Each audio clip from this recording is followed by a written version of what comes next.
Hello, friends. I am here today with the very talented Joshua Marsella. Joshua, thanks for joining me this week. Hey, Steve. Thanks for having me again, man. It's great to be here. Yeah, so for those who aren't familiar, I don't know who's not by now, but you are the author of Severed and Scratches, or Scratches and Severed, I should say, Mhm. and also the upcoming horror anthology Hunger for Death. That's correct. Yeah, when can we expect Hunger for Death? When can we pre-order and get our dirty mitts on it?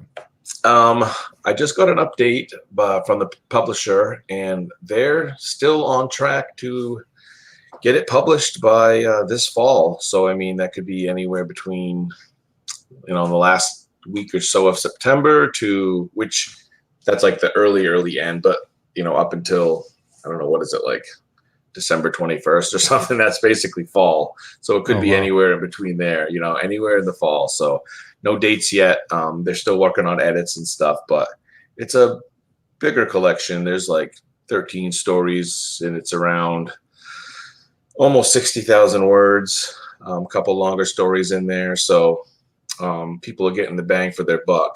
And yeah, I'm glad it's not being rushed out or anything because, a lot of my other books I've rushed and stuff like that. And it's nice to be able to just sit back and let the publisher, take their time with it. And yeah, so it'll be out. They said they're shooting. It's their priority. So hopefully within the next few months.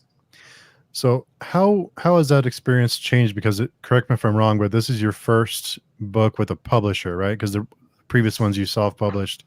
Yeah. How has that experience been? Is it weird to not have control over it, or is it like a relief to say you deal with it and let me know when you're done?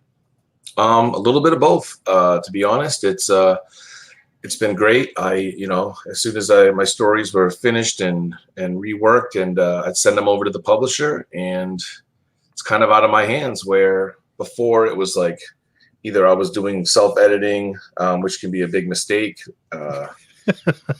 because publishers are definitely worth their weight in gold, but they can also be pretty pricey. So, if you're not willing to make an investment in the product, it can sometimes hurt because you won't, get the returns, if you're selling an inferior product. So, but I really like it. I like the fact that they're willing to, go out of their way to really, make this collection really special. They seem really excited about it and proud of it. I had ordered like a pre-made cover that I paid. It was on sale. Like I don't know, 2019 I think is when I bought it, and I had to come up with a title for it so they could put it on the cover when I bought it.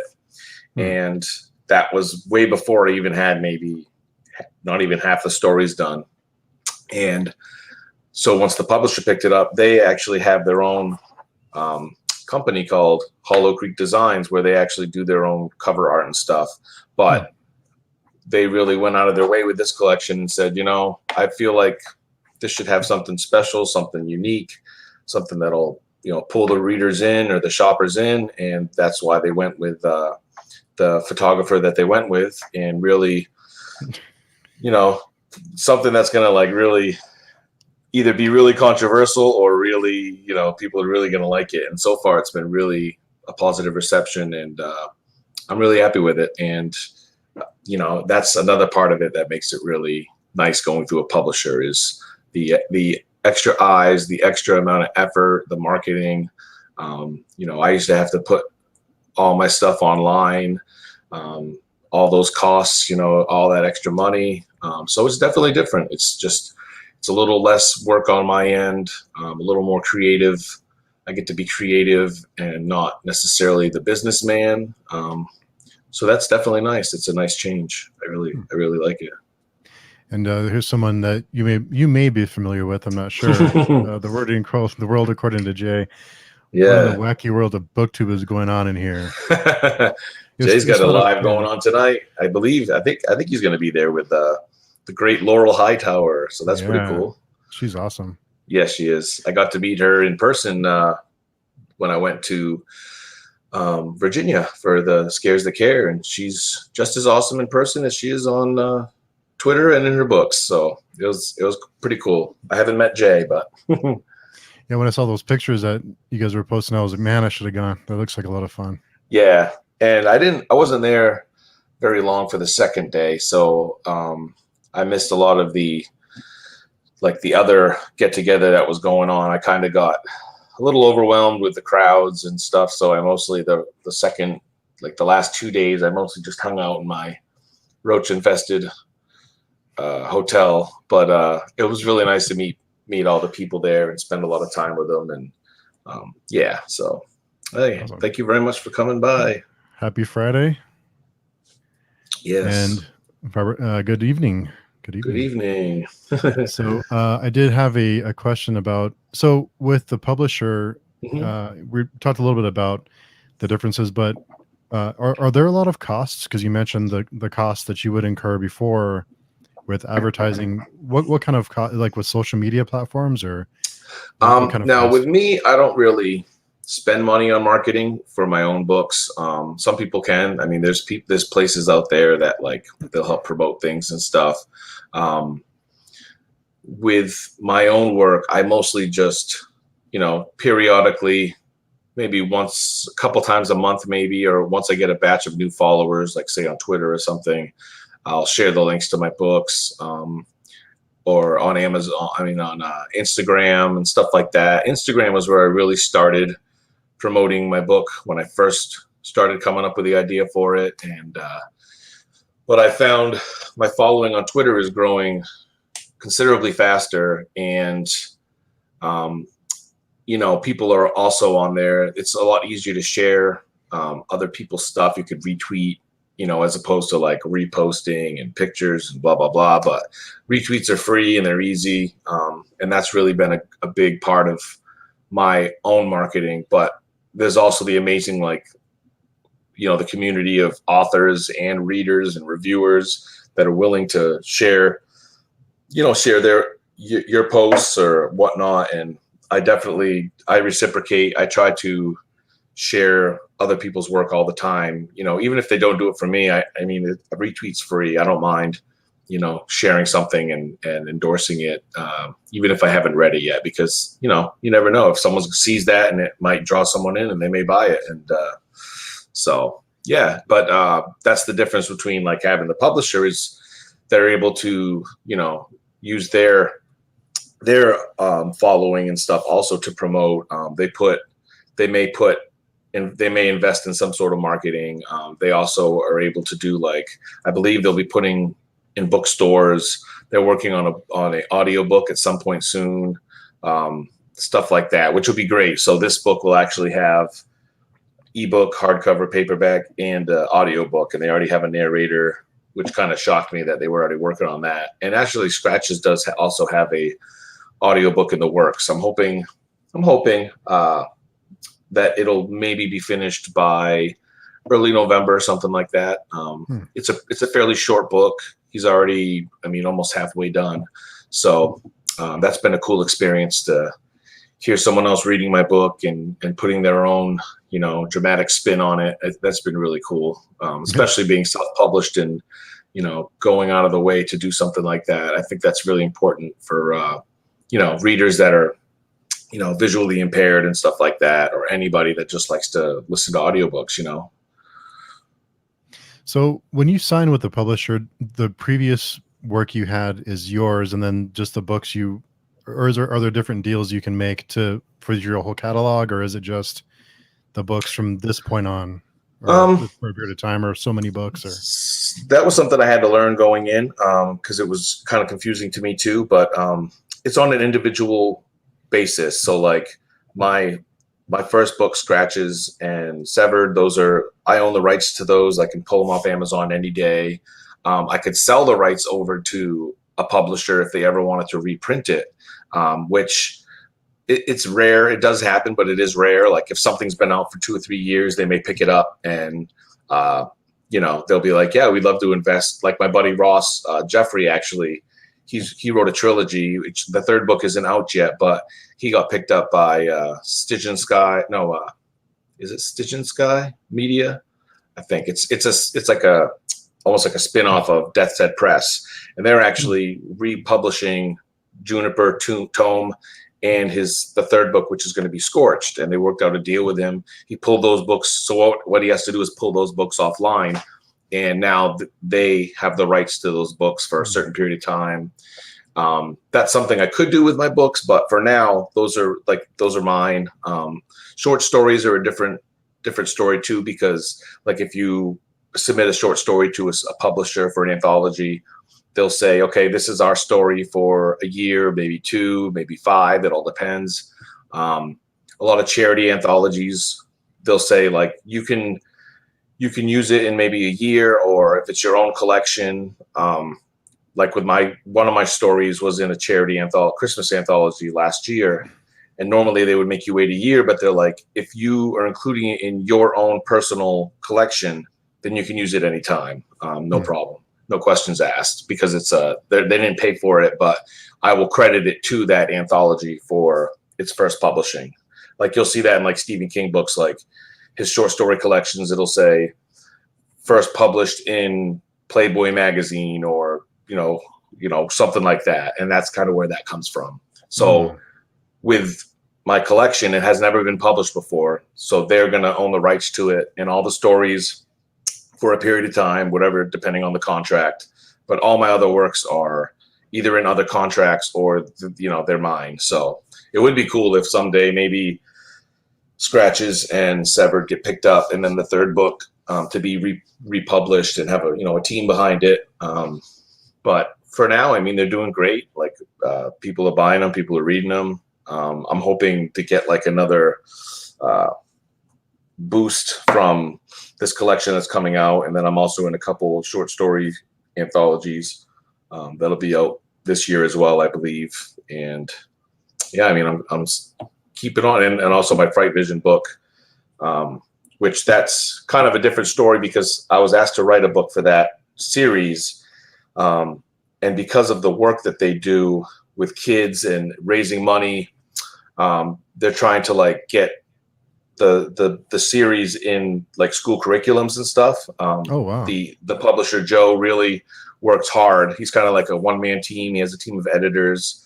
I'm actually donating all the royalties from that program, from that book that I sell, back to him, so he can just keep the profits and use it for his either paying off some of the stuff from the series, or using it to promote the program and stuff like that. Because I think that's a really cool idea to get kids, into horror and into writing and reading and promote that kind of stuff. So, yeah. That's awesome. Jay says that is good to know about the time limits for short stories. I know people have overlooked that detail before and had to wait longer for their short story collections. Good insight. Yeah, absolutely. And that's fairly common. So it is important. Writers aren't lawyers, but it is important to really dig into those, the details of your contract, so that, I've seen some people are like, yeah, we'll pay you this much and we'll own your story for 5 years. And that's pretty extreme for the most part. Usually it's a year, sometimes 2, especially with indie publishers. But yeah, that's definitely something to keep in mind, especially if you do plan on doing, a solo collection or something like that, And here's Mr. Jeff Lane. I believe you know hey. Mr. Lane. Yeah, I actually I see his brother a lot at the Hannaford, where I go grocery shopping. Like, seems like every Sunday now we're running into each other. Oh, really? Yeah. So it's cool. I said sometime I'll have to bring Jeff with him, and we'll catch up and say hello. I haven't met Jeff in person yet, but his brother's Matt is a really good guy. Hey Jeff, how's it going? We're looking at places to relocate to, and Jeff put New Hampshire, that part of the country in my brain. So like, we'll go check it out. Yeah. If you don't mind the cold, it's pretty nice up in this area. There's a lot of, especially New Hampshire, Vermont, anywhere up in that area is beautiful. It's just a really bad time to move right now. It's just insane. Yeah, for sure. Yeah. So with Hunger for Death and the editing process, did they ask you to? Did you feel like you couldn't write what you wanted to write, or did they ask you to tone things down ever? Or did you feel like you couldn't just do what you wanted, or You just go for it and have them come back to you? No, and to be honest, I haven't gotten any feedback yet other than what they're working on, which is like concept edits and things like that. And then, but I haven't been told to tone anything down, or because a couple of the stories they get kind of like, one of them kind of gets a little like I don't know, I guess you could say blasphemous. It's about like a kid who's an altar boy, which I was a Catholic altar boy growing up, and he stays late after church one Sunday and kind of discovers some crazy things going on, and it's nothing with like sexual abuse or anything like that. Like, a lot of people ask me that, but it does get pretty crazy.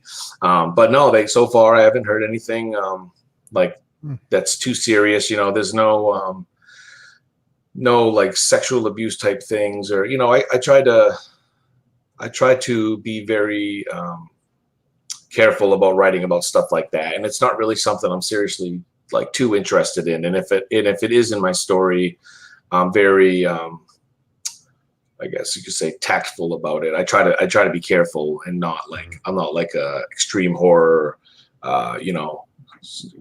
type writer. I like to keep it tasteful and little ambiguous. Let the reader, because sometimes the reader's imagination is a little crazier than that. But no, this is a fun collection. It does get pretty dark, little bit of gore here and there.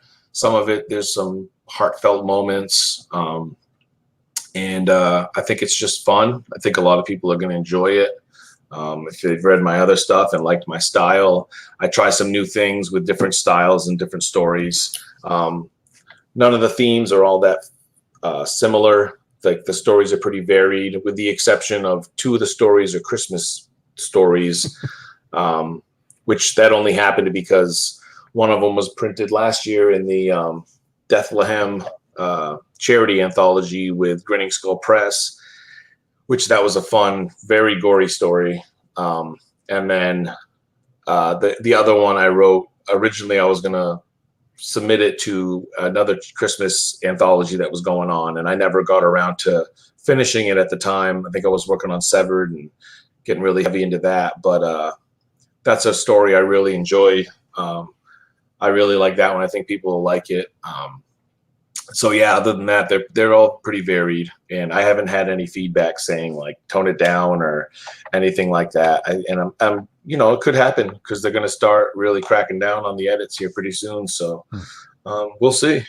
We'll see what happens. Good. Yeah. And Ashley says, that's me. I have a very overreactive imagination, and it's something that I've noticed too in movies lately. That you think of some like a movie like Alien or even the original Predator. Like they wouldn't show you the creature or the villain too much. You just get glimpses, and sometimes your imagination or you filling in the blanks was worse than what they would show you. And now it seems like that doesn't happen as much anymore.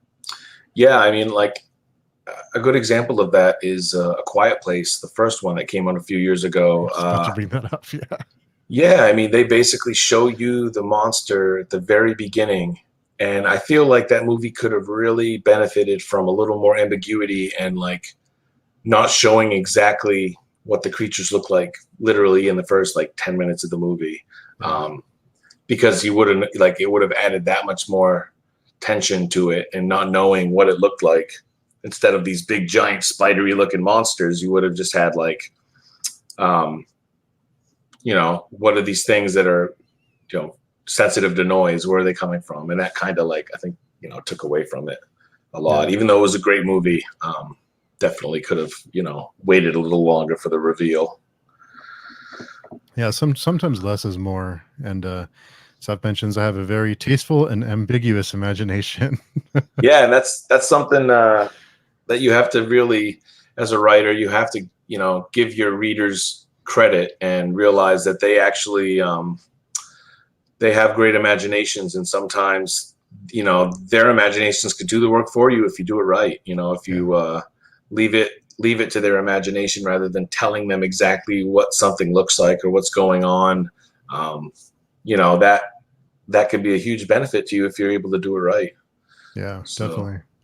So Jeff Lane, CGI made everything easy. The theater of the mind is always better. mhm. And Seth mentions, have you seen The Ritual, the movie?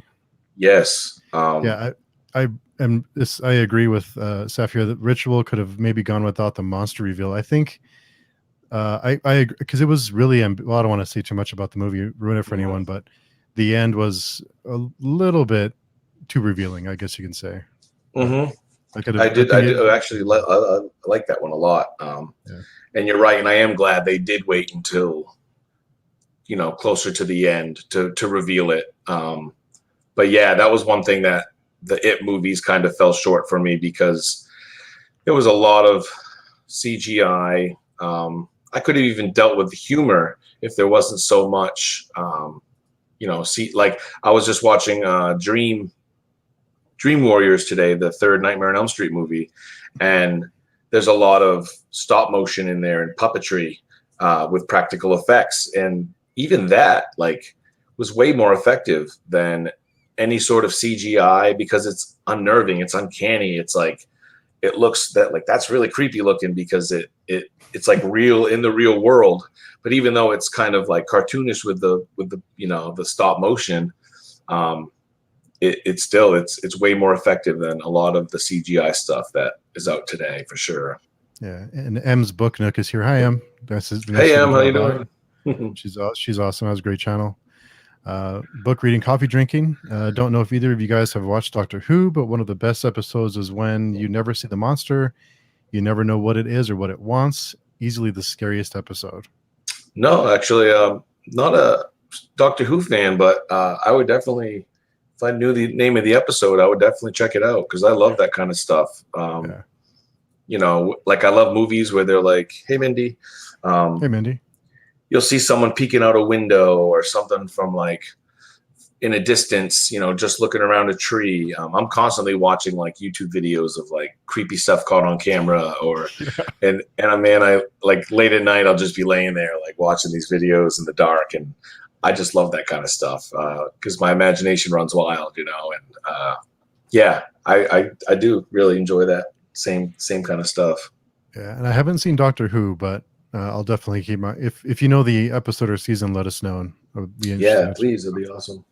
And Mindy, hope you're having a good weekend or a good Friday. Ashley, I don't know. Carl Skarsgård was pretty attractive. Was a pretty attractive Pennywise, and we talked about this during our last video about the It movie and the miniseries, and I think we both agree Yeah, that the miniseries was superior because yeah, and that was one of the reasons of the CGI, and it just seemed a little too by the numbers. yeah, that was actually Bill Skarsgård, actually. Oh, But Bill Skarsgård. Yeah. you're right. You are right, though. He was pretty handsome in that suit, that big old smile of his and his left eye looking over to the side, you know. But Those big no, teeth. that's the thing with that movie. Like like with the leper and stuff, when they use the practical effects, you know, it looks great and it's really awesome looking. And his ability to manipulate his body and stuff was really impressive. And then you get the like over the top, like Jeff just said, you know, over the top CGI, and your mind can definitely tell when it doesn't like fit in the screen right. You know, it just something looks off, and yeah, it's very rare. That's why I think you know we all have a sweet spot for those, you know, 80s and sometimes even 90s horror movies that use a lot of that practical effects and stuff. Yeah. It's definitely a lot better in my opinion. So I think so. Ashley said I wouldn't mind seeing him or the nun from The Conjuring. Wiggles eyebrows. So do you think that you know, kind of getting away from the less is more and the 80s and 90s horror movies, is that not trusting your audience, or is that just because it's easier, or what do you think that might be causing it?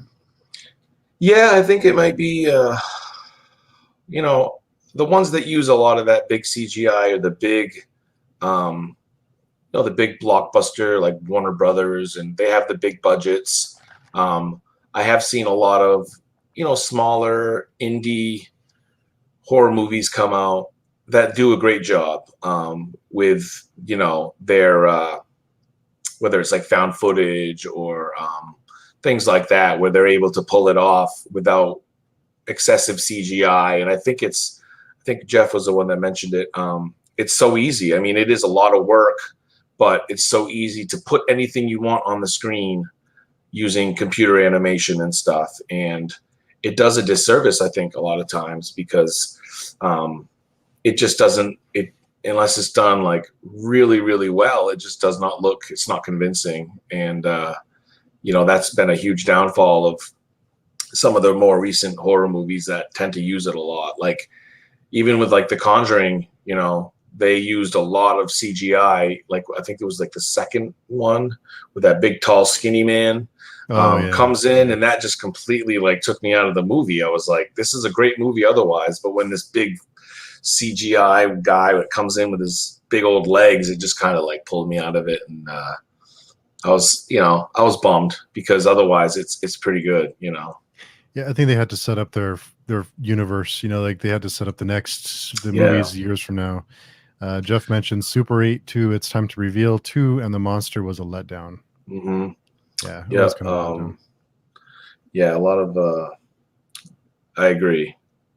Yeah, The Exorcist, of course, was, you know, masterpiece. Yeah. For sure. Your brain can usually tell something is up with CGI versus practical. And I think that's what took me out of the It movies, is just the overuse of it. It just seemed, it was like, yeah. The original miniseries was just so, it felt more, I don't want to say real, but it felt grounded, I guess. Yeah, and I mean, it may be nostalgia, but that movie, I just watched it the other day, and you know, for its flaws, I think it's a great miniseries. The characters were great. It felt more real, you know, rather than, especially with the adult actors. A lot of them just missed the mark for me. They should have used some lesser knowns, I think. I know they wanted it to be like big Hollywood, but they just didn't really do it for me. Even some of the great actors, you know, like I can't remember all their names, but like the guy that played Bill, and then Beverly and Ben. Bill Hader did pretty good, I think. But some of them were just like, they just didn't do it for me. And I think movies sometimes would be wise to use lesser knowns, because, you know, there's more of a risk, you know, that like when you're not expecting. And obviously the miniseries had like, you know, John Ritter and some pretty big names there at the time, but you know, it felt different to me. John Boy, yeah. John Boy, yeah. Book reading, coffee drinking. It's called Midnight, and it's set in a confined setting, mostly due to budget reasons, but it works well with the tone in the episode having a confined space. Oh, cool. Great. Thank you for that. I'll definitely, I'll have to look it up and see where I can find that. It'd be great. Yeah. I love that kind of stuff. Definitely. Well, okay. Was that the Van Gogh, or was it related? I've seen that Van Gogh one. That's pretty cool. I've only seen clips of it, like when he goes into the future and sees people admiring his work, which was not something I think he ever experienced. So that was kind of cool. I definitely like that. Practical model work, CGIs in Star Wars and Star Trek is better than CGI as well. Yeah, for sure. And I mean, there is a lot of like CGI you don't notice, like background work, stuff that blends in. But even like when they do like a combination of the two, like with Jurassic Park, the first one, there's like a lot of CGI work in the background that just looks great. But it seems like when it's up close and in your face, then it kind of like pulls you out of it. And fun fact is, one of the I believe it's the guitar player for Tool actually was like a model. He worked on some of the models for Jurassic Park. He's like a artist as well, and I believe he was one of the guys that was working on the movie Jurassic Park. Yeah, really cool guy, and he does most of the art and stop motion for their music videos as well, which are pretty dark and trippy. If anyone ever checks those out. Justin Chancellor, or is that? That's the bass player, I believe. Bass player. Okay. Yeah. I forget his name. I can see his face. I just can't remember his name. Yeah, they're a little more like obscure, so I have a hard time remembering their names. But yeah, they're really they're not out there. They don't like to have their faces out. they're not like Justin Bieber. They probably don't have TikToks and. Yeah, I know they have no interest. Jay says we should write a book about CGI turning on its creators and showing up in every kind of movie, not just action movies. CGI and romance. Yeah, have like a CGI butt during like a sex scene or something. What's that movie? Cabin in the Woods, or the horror movie with. Yeah, it kind of reminds me of that. Yeah, with like all the creatures like kind of going in chaos. Yeah, there's like a control room, and they decide what kind of creatures to unleash. Yeah, that's Cabin in the Woods. Hey, Christina, how you doing? Thanks for coming by. If I'm not mistaken, I believe I'm gonna go order some bookmarks from her Etsy shop here when we're done, because she has some awesome Etsy shop for those of you who aren't familiar. Yeah, I have one of her. She was nice enough to gift me one of her Jason masks. Oh, cool. Stickers, that one of her first original ones there. So it's on my writing laptop right now.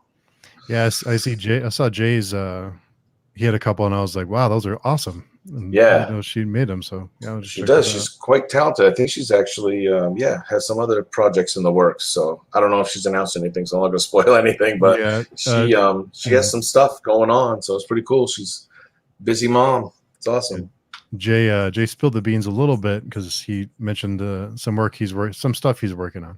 Damn you, Jay. Yeah. Ashley says Adam Jones. Yeah, I'm sorry. I just noticed a comment. Adam Jones. That's right. Yeah. Yeah. So Ashley had a question for you. Would you ever consider writing a manuscript for a horror movie?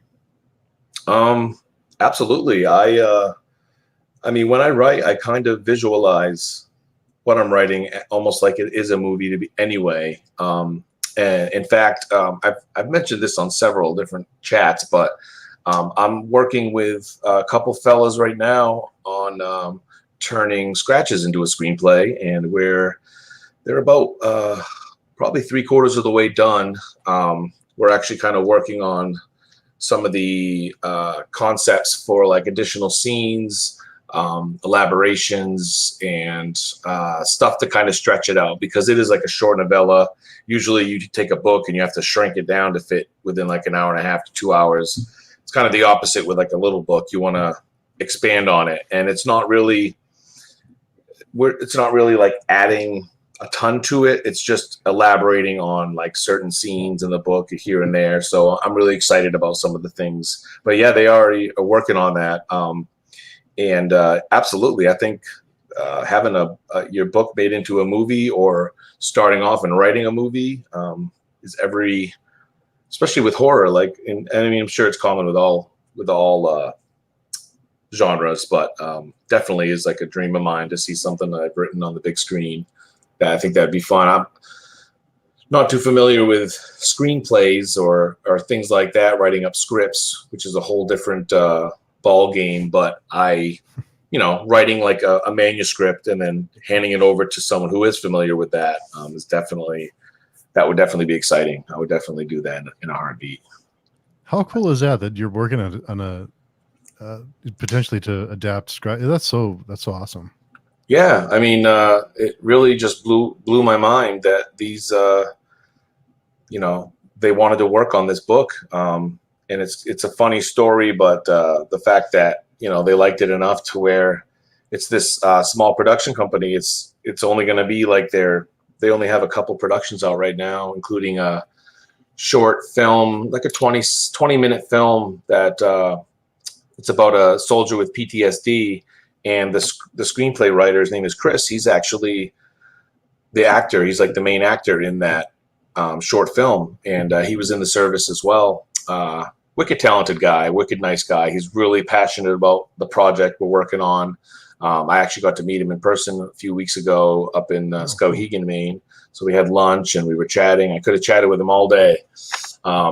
He lives down in Texas. So, but yeah, no, it's exciting. And, it's definitely not something I would have even imagined would be happening so early on in my writing career. But if it works out and that would be really cool, because I think Scratches is one of those stories that I think it would be very easy and inexpensive to adapt to a film. You know what I mean? There's not a ton of, special effects that would be needed. I'd like it to be practical, pretty much 100%, because it's not one of those things like there's like spectral, ghosts flying around, or you know what I mean?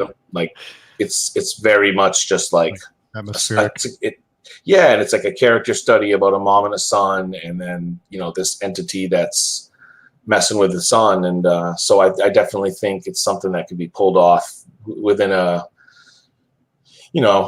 decent budget. So my dream would be to have some lesser knowns, because I mean right now there's like a lot of really good smaller budget horror coming out, and there's a lot of opportunity with like Netflix and Shudder, and even if it's not on the big screen, these places, these streaming services are just snatching up any stories and any movies they can get. So it's definitely, now's the time, if it'll ever happen.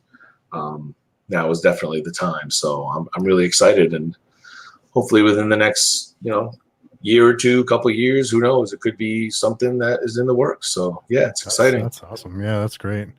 Jeff says a good example of big names pulling you out is the fact we call Ben Affleck's Batman Batfleck.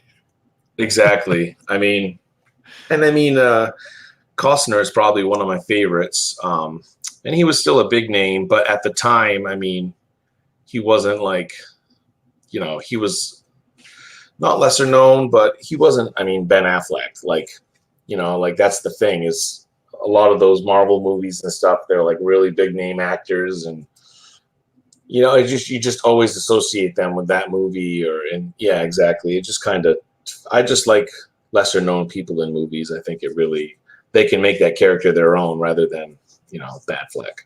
Yeah. For sure. Yeah. Mindy's Book Journey says, wow, that's awesome. Cabin in the Woods was so good. Yeah, Cabin in the Woods is good. Yeah, it was just a cool concept and like a unique way to tell a story. It kind of blew my mind when I first watched it. And then you kind of just watch it a couple more times just because it's fun, Yeah. Scratches on the screen. How exciting! That will be absolutely terrifying in the best way. Yeah, thanks, Em. Cool. Yeah, I agree. I think it's something that would translate very well to screen. That'd be amazing. So I hope it works. Keep your fingers crossed.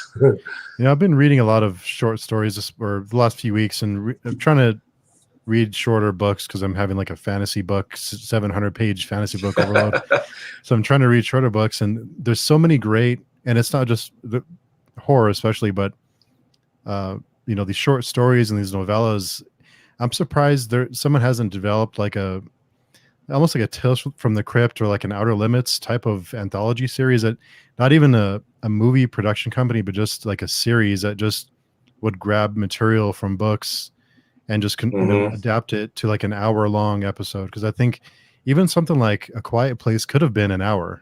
They could have squeezed it down to an hour, and a lot of these movies could be, I think, like this material might be churned out faster on a series like that, because I don't know if anything like that exists. I'm just out of touch with that stuff, but you have like Creep Show, but those are mostly pulling from like bigger names like Joe Hill and Stephen King and Josh Malerman and people like that. But I absolutely think that's would be a great idea, almost like an adult version of like Are You Afraid of the Dark, and taking, because there's so much.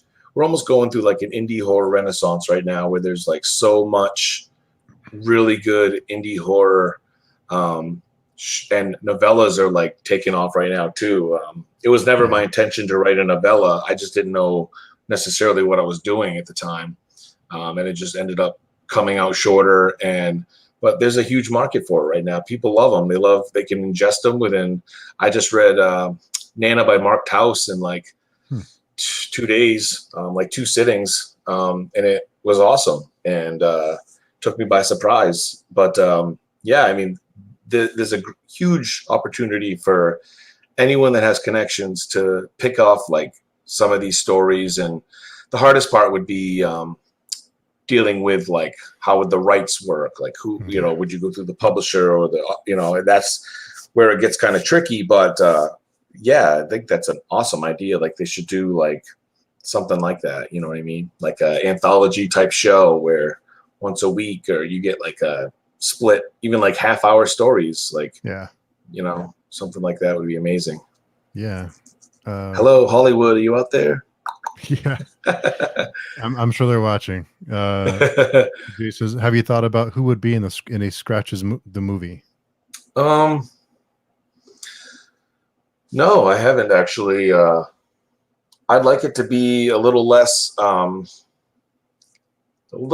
known actor for like Connor and Janet. And then, you know, the person to play George, they're going to be mostly in makeup anyway for a good part of it. There's like one scene, and like our idea is to actually work in like keep it linear rather than where the book kind of jumps around in the timeline to tell the story a certain way. We're actually going to start off with like a scene that's actually a few chapters in and stuff like that. But yeah, no, I haven't really thought of who would play him. But there is a lot of talent out there. I want it to be someone that fits the age. I don't want like a 37-year-old person playing a 12-year-old kid, you know, like a lot of, like a lot of these freaking movies do. I know there's like, you know, laws and child labor laws and stuff, but that just takes you out of it. Like when they do that, that's one thing I miss is like when they actually use kids for kid parts and stuff. So yeah. So Jay says Sarah Paulson has to be in Scratches. She can play any part. I think Sarah Paulson could play. She could probably play every part because she's just so versatile. Except for the kids. Except for the kids. But. Definitely. Yeah. If I have more free time in my day, I would produce one. Make it happen. If there was a TV show that showed all my favorite indie horror novellas, it would be my favorite show ever. Yeah, it would be great. Yeah. There's so much material out there. There is, and there's so many anthologies with like short stories that, yeah, I totally agree. I think it's something that someone needs to jump on real soon because a lot of people could make a living doing that for sure. So earlier you posted. I was getting ready to jump on, and I noticed you posted this poll on Twitter, and I'm curious what your favorite is and what the chat's favorite is. So the question was the best 80s horror movie theme song. Okay, so the best theme song from 80s horror movies.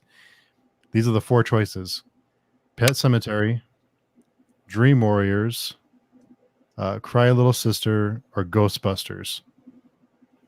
So what is your personal favorite? And it looks like Cry Little Sister is winning on the poll. Yeah. I'd probably say Cry Little Sister is probably number 1.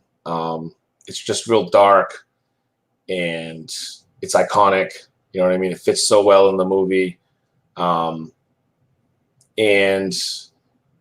I'd probably say Dream Warriors, Pet Sematary, and then Ghostbusters. I mean, I put Ghostbusters, and the songs I picked were because they're basically written for the movie. They're and some of them even like mention stuff from the movie, and they have lyrics. Obviously, I mean, there's John Carpenter tracks that aren't on there and stuff, but those are more ambient, more like cinematic. So I kind of picked some of the more iconic, you know, because I actually just watched Dream Warriors today, and when that song came on at the end, it seems cheesy, like if you just go and watch the music video by itself. But at the end of that movie, it just fits perfectly. And so they're all good songs, and that's why I think it's pretty split right now. I think, like you said, I think Cry Little Sister is obviously a favorite. Just barely, only by 2%.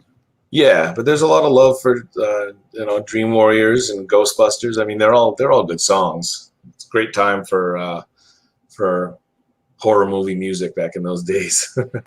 Yeah, and the Ghostbusters theme song, I'm gonna have to disagree with Ashley that it's fine and everything, but I think anyone who grew up around with that, it's just you've heard it so many times that it's like, okay, that's enough. Yeah, and I think it's I can't remember which one came first, but yeah, Dokken, that was the name of the band. I think I can't remember which one, but one of them was sued. Like Ghostbusters was like a copy of what's that song? I Need a New Drug by Huey Lewis. It was one of them came first, and the other one copied the other one. I believe Ghostbusters copied I Need a New Drug, but I'm not positive. Wow. Jeff might know that, or Jay. But yeah, and Pet Sematary was a cool because King was a huge Ramones fan, and so that he called the Ramones. Another one I didn't mention was AC/DC doing pretty much the whole what's that movie? The car movie, Stephen King. Christine? No, the ones where they come alive. I don't know why I can't think of it right now. All that they're like a gas station. It's got like Emilio Estevez. The only movie King ever directed. Maximum Overload, is that? Yes. Why could I not think of it? Yeah, they did like the whole soundtrack for that movie. So it was just pretty cool. Maximum Overdrive. Yeah. And, cool. Thanks, guys. And yeah, thankfully they're here to help out. You guys are awesome. Book reading, coffee drinking says I'd have to choose Ghostbusters by default, since I don't know any of the others. And check them out. From Lost Boys, right? Yep. Lost Boys, Dream Warriors. Well, yeah, it's from Dream Warriors, the Nightmare on Elm Street 3, and Pet Sematary is by the Ramones, and that's obviously from Pet Sematary. And also there was a little Easter egg in Mr. Mercedes, the TV show.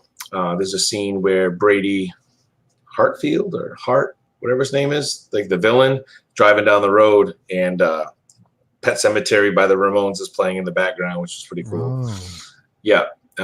Which I didn't get too far into that show. I think I started season 2 and just kind of got bored with it, but I like little Easter eggs and stuff like that.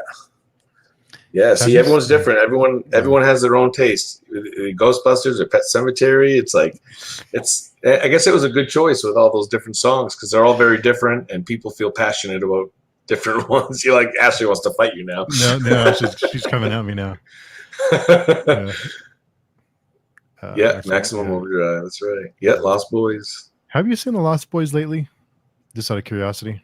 Yeah, I actually just found the DVD on at Goodwill for like $5 maybe a couple months ago, and it's something I revisit from time to time. I'm a huge sucker for the Coreys. I like those two. Anything they're in, and even like Silver Bullet with Corey Haim. That time period of King movies are really something I hold dear because I used to see them on TV all the time growing up. Those were like on cable TV all the time and stuff. So, I want a new drug. Yeah, and if you listen to it, you can tell the I want a new drug. I never even noticed that. Yeah, it's funny if you listen to them like back to back. Yeah, Lost Boys is awesome, and it was on. It's been on YouTube because with premium you can watch old. Sometimes they have older movies, so I was kind of peeking out in it. It's still it has the 80s cheese, but there's something endearing about it. Yeah. I mean, you can't get past like Kiefer Sutherland's performance. The guy that plays the older brother, he's actually what was his name? Patrick. Robert Patrick, or was it Robert Patrick, or something like that? Terminator guy. He's actually the son of the priest that was in The Exorcist, the one that dies at the end. Spoiler alert. He's actually his son in real life, which is pretty cool. Jason Patrick. Yep. He, and they're actually doing they go around doing like tours and have conversations about talking about talking about that. So that's pretty cool. Yeah, rest in peace, Corey. He was a pretty special dude. The Corey's made the 80s really special. And actually, I just saw that Corey Feldman. I was raising some money by doing, because I don't know if you remember, but Corey, Teddy DeShane in Stand By Me had like a messed up ear. And in Stand By Me. And he's doing selling prosthetic ears of his ear for like, they're only like, I don't know, 15, less than $20. And he had someone go make a mold of it. It was like an ad I saw on Facebook. And I was like, that'd be a cool little memorabilia for like a Stephen King fan. And and it's what's cool about Stand By Me is I'm a veteran and I go to Togus, the VA hospital that's right in Augusta here. And when you watch that movie, Stand By Me, the junkyard owner makes fun of Teddy and his dad, and he's like, "Your dad, the crazy guy down at Togus." He actually mentions Togus by name, and that's what causes him to lose his shit. But yeah, it's pretty cool. I love when they mention Togus and stuff like that. It's pretty nice. Oh, awesome. Yeah. And Let Noir, and anyone who's not familiar with Let Noir's channel, go check it out. She great deep dives in horror and just wonderful videos. So awesome. Was just starting season 2 of Wayward Pines and was looking at Jason Patrick like, we'll always have Lost Boys last night. Oh, he's in season 2. Awesome. I'll have to keep going because I'm like, I don't know, halfway through the first season. And I'm really enjoying it, but for some reason I just get so distracted with it and I keep like watching something else. But that's cool. He's in season 2. I'll definitely check it out. I think season 1 was Matt Damon. Is that Matt? Yeah. Yep. And the kid from like Ozark and Super Dark Times. Oh, really? Yeah, really good actor. Yeah, he's in the season 1. Also what's her name? The woman from what's her Gerald's Game. Yeah, I forget her name. She was in Entourage and she was in like Sucker Punch. Yeah, she's a really good actor. I like House on Haunted Hill or Haunting on Hill House. Yeah. She was in that. Why can't I find it? So many people I cannot remember all their names, but season 1 was really good. I thought it was really Carla Gugino. Yeah, I'm butchering her name. But yeah, I thought the first season was pretty good, and then I kind of lost track of it. Yeah, I'll have to get back into it. I've heard the book is really good as well. Who was it? I think Hunter Shea was singing his praises on a Final Guys episode a couple months ago or last year or something. That the book was really good. So definitely took a turn I wasn't expecting. So that's cool. I like when stuff does that. Yeah, that's pretty neat. It was done. It wasn't done like just to do it. It was done for a reason. It was kind of it was a neat twist. No one can dance and sing like Corey Feldman. Very true, Jay. He's a special guy. He's yeah. I mean, he's been through a lot, so I kind of cut him some slack. But at least he's out there, like trying to make a living and doing the best he can. Sick Michael Jackson moves. Yeah. Stand By Me is one of my all-time favorites, and I've never seen Stand By Me, so. Oh. Yeah. I gotta go now. I gotta get off this. Yeah, chat I know. No, it's a amazing. Really, it's probably one of the best Stephen King adaptations. It's same guy who did. I think it's the same guy who did The Green Mile. Was it Reiner? Rob Reiner? No, he didn't. Yeah, no, he didn't do The Green Mile, did he? But it's a classic, man. You gotta check it out if you get your hands on it. I believe it was Rob Reiner that did that. It's just a very special movie, man. And I haven't read the short story, the novella, I guess you could call it. I think it's like a short story novella. But I really want to do The Body. I haven't read that one yet. So much indie stuff that's come out that I've been wanting to read, and I'm so random. Like I don't even have a TBR because it stresses me out too much. It gives me anxiety. So I just kind of like just read whatever's around and put something on my Kindle or.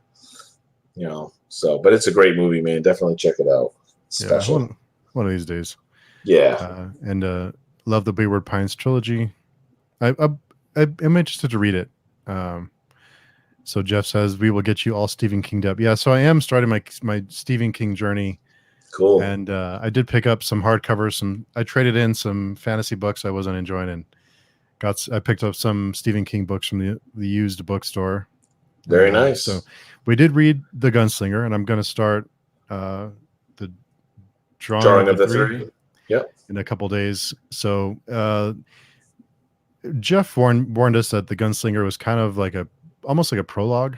Yeah, it's definitely the lesser loved of the series, and a lot of people give up on it. Like my wife read that one, and she has no interest in reading the rest of them. But I didn't care for The Gunslinger, but I would actually like to do a reread of it someday when I, have an infinite amount of time, because it's definitely, I'd see it with a different perspective as after reading the whole series, which the series took me a long time to read. I actually broke it up in over years and years, but I actually read like the last 4.5 books in like a 2-month stretch in like 2019. So, because it really just pulled me in, and I was like, all right, I'm not reading anything else until I finish these books.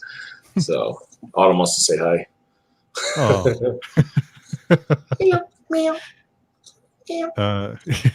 She probably wants to eat. Give me 1 second. I'm gonna open the door for her. Hold on. Yeah, go for it. So book reading, coffee drinking. I have seen Stand By Me, but can't remember a lot of what happens in it. Need to rewatch. It's right there waiting for you whenever you're ready for Stand By Me, if ever. No, that's all good. All right. Yeah. So Stand By Me sounds like I have to watch Stand By Me.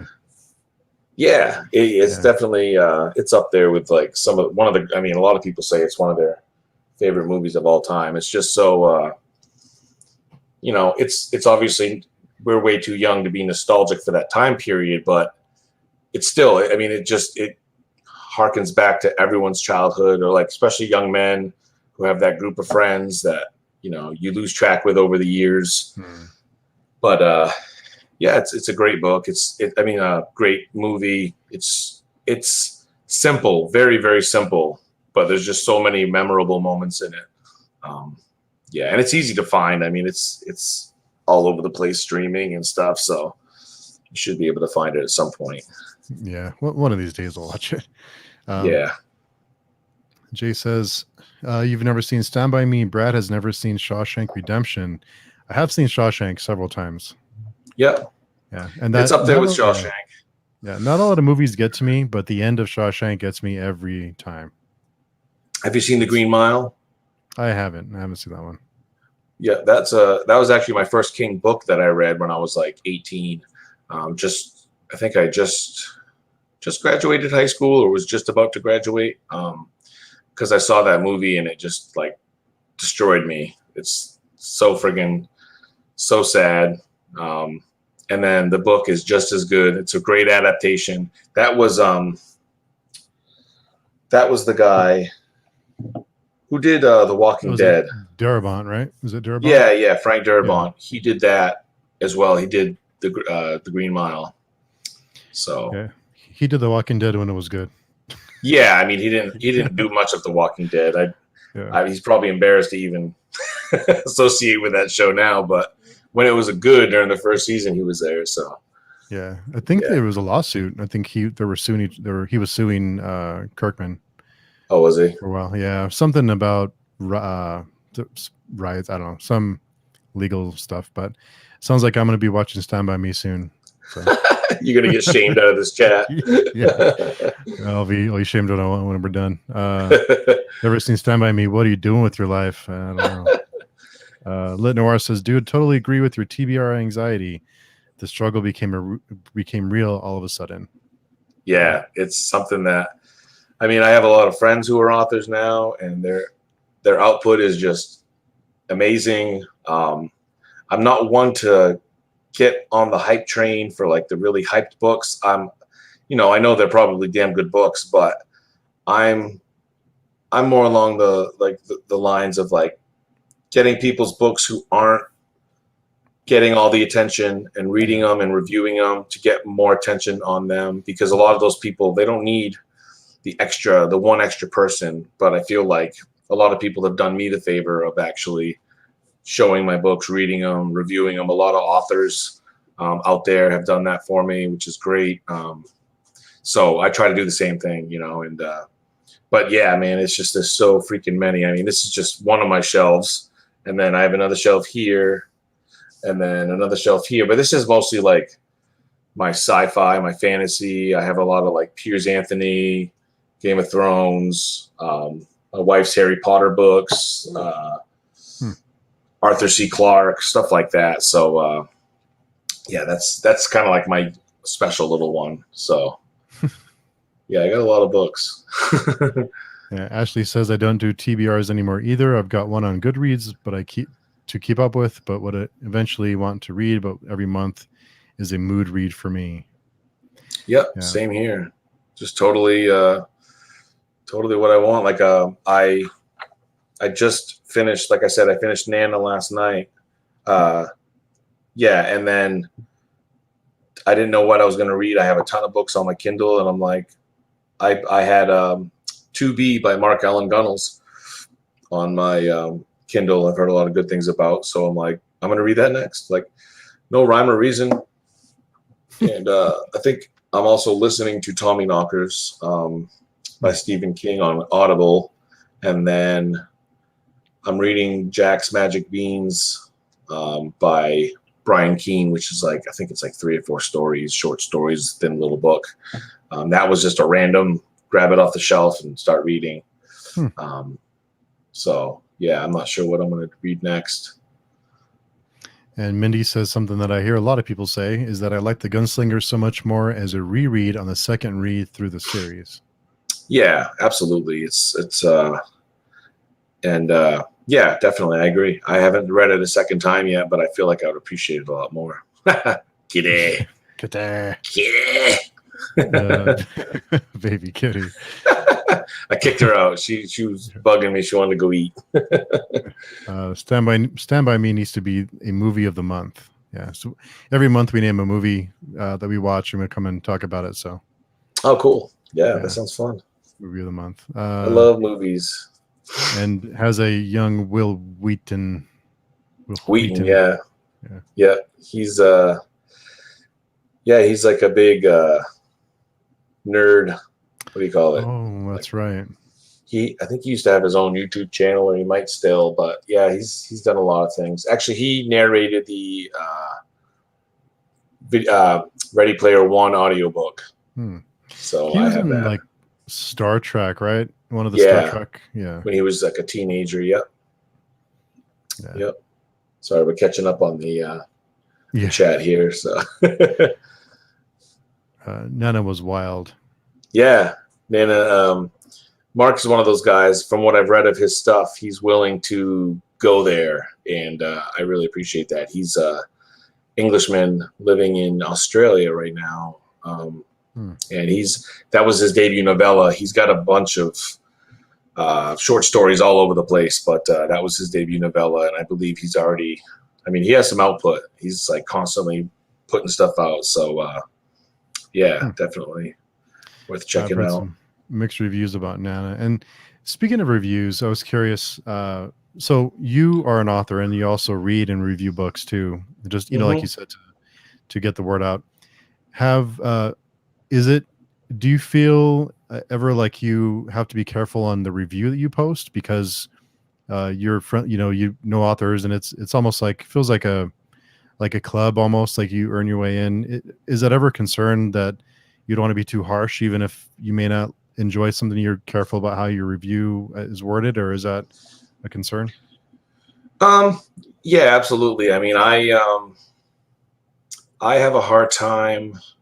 Like 98% of my reviews are like 5 stars because I just, I'm very easy to please, but at the same time, like, I know like how much work goes into writing a story and putting your work out there, and I just don't have like like the guts, like a lot of reviewers have, to, you know, give your friend like 3 stars or something. That doesn't mean I love every single book I read, but even if I like it and I enjoy some aspects of it, I mean, I'll give it like at least 4.5, 4 stars, 5 stars.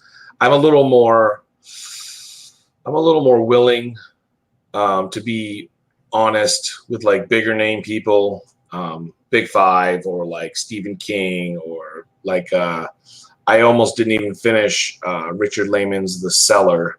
I think I ended up giving that like 1 star, which a lot of people love Richard Lehman, but that book